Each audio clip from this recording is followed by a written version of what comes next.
Hello friends, myself Arun Goswami, Assistant Professor, Poddar management training institute Jaipur.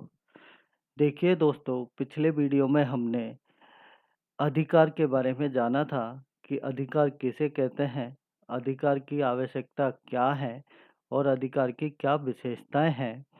आज का अपना विषय है मौलिक अधिकार। देखिए दोस्तों, मौलिक अधिकार किसे कहते हैं। हमारे भारतीय संविधान में मौलिक अधिकारों का कहाँ पर वर्णन किया गया है, आज उसके बारे में जानते हैं और हमें कौन कौन से मौलिक अधिकार संविधान द्वारा प्रदत्त किए गए हैं। मौलिक अधिकार भारतीय संविधान में मूल अधिकार उन अधिकारों को कहा गया है जो व्यक्ति के जीवन के लिए मौलिक तथा अपरिहार्य होने के कारण संविधान द्वारा नागरिकों को प्रदान किए जाते हैं, जिनमें सामान्यतः राज्य द्वारा हस्तक्षेप नहीं किया जाता है। देखिए दोस्तों, मौलिक अधिकार व्यक्ति के लिए आवश्यक व अनिवार्य अधिकार हैं जो भारतीय संविधान द्वारा उनकी उन्नति व विकास के लिए उन्हें प्रदान किए गए हैं। भारतीय नागरिकों को यह बाध्ययोग होते हैं, ये राज्य की शक्ति को कम करते हैं। मौलिक अधिकार मौलिक अधिकारों के संदर्भ में यदि कोई व्यक्ति अपने मौलिक अधिकारों का हनन करता है तो आर्टिकल 32 के तहत सर्वोच्च न्यायालय तथा आर्टिकल 226 के तहत उच्च न्यायालय में बात दायर कर सकता है। ये राज्य की शक्ति को कम करते हैं तथा कोई भी व्यक्ति मौलिक अधिकारों का हनन नहीं कर सकता है। मौलिक अधिकारों का प्रावधान भारतीय संविधान के भाग 3 में अनुच्छेद 12 से 35 तक किया गया है। मूल संविधान में मौलिक अधिकारों की संख्या 7 थी, लेकिन 44वें संविधान संशोधन अधिनियम 1978 के द्वारा संपत्ति के अधिकार को मूल अधिकार की श्रेणी से निकालकर कानूनी अधिकार अनुच्छेद 300 के बना दिया गया। अतः वर्तमान में मूल अधिकारों की संख्या 6 है, जो निम्न प्रकार हैं। देखिए दोस्तों, मूल अधिकारों का वर्णन भारतीय संविधान में किया गया है, अनुच्छेद 12 से 35 तक किया गया है। मूल अधिकार मूल संविधान में 7 थे, आज 6 हैं। संपत्ति के अधिकार को कानूनी अधिकार बना दिया गया है, अनुच्छेद 300 के तहत। अब देखिए दोस्तों, अब वर्तमान में मूल अधिकारों की संख्या 6 है। अब कौन कौन से अधिकार हमें दिए गए हैं। सबसे पहला अधिकार है समानता का अधिकार। अनुच्छेद 14 से 18 तक समानता के अधिकार का वर्णन किया गया है भारतीय संविधान में। फर्स्ट, अनुच्छेद 14 विधि के समक्ष समानता एवं विधि के समक्ष समान संरक्षण। इसका मतलब है दोस्तों, विधि के समक्ष सभी व्यक्ति समान होंगे। विधि के द्वारा किसी के साथ किसी भी प्रकार का भेदभाव नहीं किया जाएगा। विधि के समक्ष समानता यह अमेरिका के संविधान से प्रभावित है। और विधि के समक्ष समान संरक्षण, विधि के समक्ष सभी को समान माना जाएगा, समान संरक्षण दिया जाएगा। प्रधानमंत्री से लेकर आम नागरिक तक विधि समान होगी, उसमें किसी प्रकार का कोई भेदभाव नहीं किया जाएगा।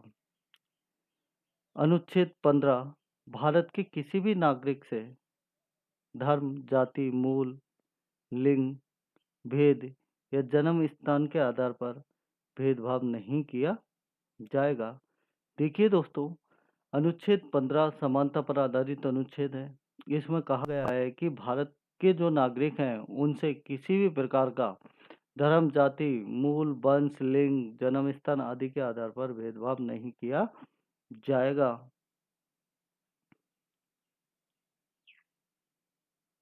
अनुच्छेद 16 लोक नियोजन के विषय में अफसर की समानता। देखिए दोस्तों, पिछले वीडियो में हमने शैक्षिक अफसरों की समानता पढ़ी। आज अनुच्छेद 16 के अंदर लोक नियोजन के विषय में अफसर की समानता यानी कि नौकरियों में सभी को समान अवसर दिया जाएगा। किसी भी नागरिक से जाति, लिंग, वंश, धर्म आदि के आधार पर भेदभाव नहीं किया जाएगा। अनुच्छेद 17 अस्पृश्यता का अंत यानी कि छुआछूत का अंत किया जाएगा। किसी भी व्यक्ति को छुआछूत नहीं माना जाएगा, सभी व्यक्तियों को समानता का अधिकार होगा। अनुच्छेद 17 उपाधियों का अंत।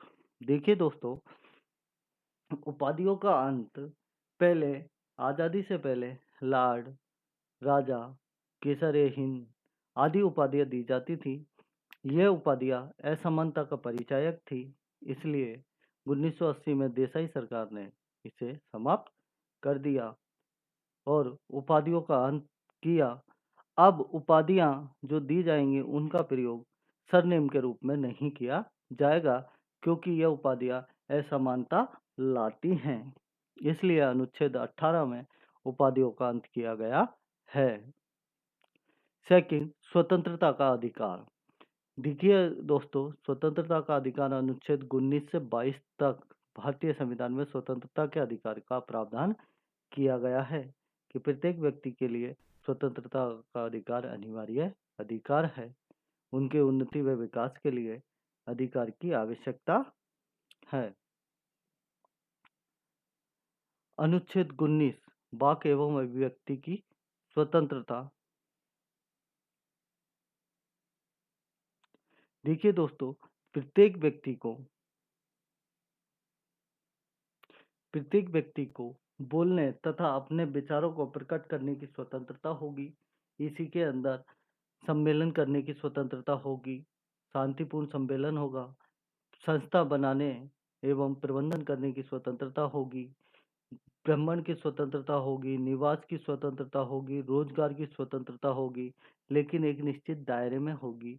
19(1) में, आर्टिकल 19(1) में और 6 बेसिक स्वतंत्रताएं दी गई हैं, लेकिन 19(2) के अंदर इन स्वतंत्रताओं पर प्रतिबंध लगाए गए हैं। अनुच्छेद 20 अपराध के समय दोष सिद्धि से संरक्षण। देखिए दोस्तों, एक अपराध के लिए एक सजा का प्रावधान किया जाएगा और अपराध के समय दोषों से बचने के लिए वो संरक्षण प्राप्त कर सकता है, अपने वकील से सलाह ले सकता है। अनुच्छेद 21 प्राण व दैहिक स्वतंत्रता का संरक्षण। देखिए दोस्तों, जीवन जीने का अधिकार भी अनुच्छेद 21 के अंदर ही है। प्राण व दैहिक स्वतंत्रता, प्रत्येक व्यक्ति को जीवन जीने का अधिकार है, वो अपने अनुसार जीवन जी सकता है। और आर्टिकल 21 में ही शिक्षा के अधिकार को सम्मिलित किया गया है कि शिक्षा 6 से 14 वर्ष तक के बच्चों के लिए शिक्षा को अनिवार्य किया गया है और शिक्षा का अधिकार भी आर्टिकल 21 में प्रावधान किया गया है। अनुच्छेद 22 गिरफ्तारी से संरक्षण। देखिए दोस्तों, गिरफ्तारी से संरक्षण का भी मूल अधिकार दिया गया है, महत्वपूर्ण अधिकार है। यदि कोई व्यक्ति आपको गिरफ्तार करने आता है, तो आप पुलिस अधिकारी से पहले गिरफ्तारी वारंटों के बारे में पूछ सकते हैं, गिरफ्तारी का कारण जान सकते हैं कि क्यों हमें गिरफ्तार किया जा रहा है, और उनसे विभिन्न प्रकार के क्वेश्चन भी आप कर सकते हैं। गिरफ्तारी वारंट दिखाइए। जो पुलिस अधिकारी आपको गिरफ्तार करने आता है, उसकी नेम प्लेट पर उसका नाम साफ अंकित होना चाहिए और अपने वकील से सलाह भी ले सकते हैं। थर्ड, शोषण के विरुद्ध अधिकार। यदि कोई व्यक्ति आपका शोषण करता है, तो उसके विरुद्ध आपको मौलिक अधिकार दिए गए हैं, आप उसके विरुद्ध आवाज उठा सकते हैं। अनुच्छेद 23-24 में शोषण के विरुद्ध अधिकारों का प्रावधान किया गया है। अनुच्छेद 23 मानव के दुर्व्यापार एवं बलात्श्रम पर प्रतिषेध। देखिए दोस्तों, मानव की खरीद फरोख्त तथा बंधुआ मजदूरी पर इसमें प्रतिबंध लगाया गया है कि मानव का न तो व्यापार किया जाएगा और न उस पर उसको बंधुआ मजदूर बनाया जाएगा। इस पर पूर्ण तरह से प्रतिबंध लगा दिया गया है। अनुच्छेद 24 कारखाने आदि में बालकों के नियोजन का प्रतिबंध। देखिए दोस्तों, 14 वर्ष से कम आयु के बालकों को कारखानों में तथा खतरनाक कार्यों में नहीं लगाया जाएगा। अनुच्छेद 24 के तहत उनका किसी भी प्रकार का शोषण नहीं किया जाएगा। इसको पूर्ण रूप से प्रतिबंधित किया गया है। नेक्स्ट, धार्मिक स्वतंत्रता का अधिकार। देखिए दोस्तों, अनुच्छेद 25 से 28 तक धार्मिक स्वतंत्रता का वर्णन किया गया है। अनुच्छेद 25 किसी भी धर्म को धारण करने, आचरण करने और प्रचार करने की स्वतंत्रता है। व्यक्ति अनुच्छेद 25 के तहत किसी भी धर्म को अपना सकता है, उस पर किसी भी प्रकार की कोई बाध्यता नहीं है। किसी भी धर्म के प्रति आचरण कर सकता है, किसी भी धर्म का प्रचार कर सकता है, वो पूर्ण रूप से स्वतंत्र है। अनुच्छेद 21 अनुच्छेद 21 अनुच्छेद 26 धार्मिक कार्यों के प्रबंधन की स्वतंत्रता। देखिए दोस्तों, व्यक्ति को धार्मिक कार्यों के प्रबंधन के लिए पूर्ण स्वतंत्रता दी गई है। वो किसी भी धर्म के कार्यों के लिए तथा धार्मिक संस्थाओं का प्रबंध कर सकता है। वो पूर्ण रूप से स्वतंत्र है। अनुच्छेद 27 विशिष्ट धन की अभिवृद्धि के लिए करों की अदायगी के बारे में छूट। देखिए दोस्तों, कि यदि व्यक्ति अपनी आय को धर्म में के बारे में देता है, कोई भी व्यक्ति धार्मिक कार्य में अपना योगदान देता है, तो वो जो योगदान देता है वो करों की अदायगी के से छूट मिलेगी, उस पर वो पूर्ण रूप से उसके लिए स्वतंत्र है। अनुच्छेद 28 अनुच्छेद 28 में राज्य से प्राप्त सहायता प्राप्त तथा राजकीय शिक्षा संस्थाओं में धार्मिक शिक्षा पर रोक। देखिए दोस्तों, राजकीय विद्यालयों तथा राजकीय शिक्षण संस्थाओं में धर्म से संबंधित कोई शिक्षा नहीं दी जाएगी। धर्म से संबंधित शिक्षा पर पूर्णतः रोक लगाई गई है, पूर्णतः प्रतिबंध लगाया गया है। नेक्स्ट, संस्कृति तथा शिक्षा संबंधी अधिकार। अनुच्छेद 29 और 30 में संस्कृति तथा शिक्षा संबंधी अधिकारों का प्रावधान किया गया है। अनुच्छेद 29 अल्पसंख्यक वर्गों के हितों का संरक्षण। देखिए दोस्तों, अनुच्छेद 29 में अल्पसंख्यक वर्गों के हितों को संरक्षित किया गया है कि उनके हितों के लिए उन्हें आरक्षण दिया जा सकता है, उनके हितों का संरक्षण किया जाएगा। अनुच्छेद 30 में अल्पसंख्यक वर्गों को शिक्षा संस्थाओं की स्थापना का अधिकार होगा। देखिए दोस्तों, जो भारत में अल्पसंख्यक वर्ग पाया जाता है, वो अपनी शिक्षण संस्थाएं खोल सकता है। उसके लिए वो पूर्ण रूप से स्वतंत्र है। उस पर किसी भी प्रकार का कोई प्रतिबंध नहीं होगा। नेक्स्ट, संवैधानिक उपचारों का अधिकार। अनुच्छेद 32। देखिए दोस्तों, सभी अधिकारों की सुरक्षा संवैधानिक उपचारों का अधिकार करता है। इसे भीमराव अंबेडकर ने संविधान की आत्मा कहा है। इस अधिकार के अंतर्गत सुप्रीम कोर्ट 5 प्रकार की रिटें जारी करता है, जो निम्न है। सबसे पहले, बंदी प्रत्यक्षीकरण। इसका मतलब है कि बंदी बनाए गए व्यक्ति को 24 घंटे के अंदर न्यायालय में उपस्थित कराना होगा। परमादेश, किसी भी गवर्नमेंट कर्मचारी किसी भी व्यक्ति के लिए उसको कर्तव्य पालन के लिए आदेश दिया जा सकता है। प्रतिषेध। देखिए दोस्तों, प्रतिषेध एक ऐसी रिट है जो उच्च न्यायालय को भेजता है। उसे ऐसा लगता है कि इस विवाद को यहीं रोक दिया जाए, ऐसा आदेश देने के लिए प्रतिषेध रिट जारी की जाती है।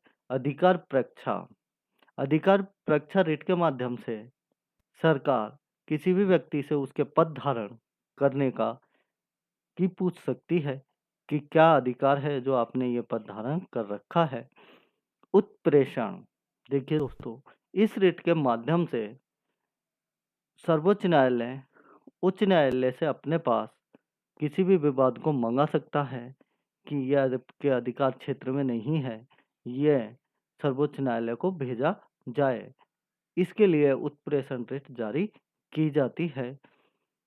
दोस्तों, वर्तमान में ये 6 मौलिक अधिकार व्यक्ति को मिले हुए हैं। थैंक यू दोस्तों।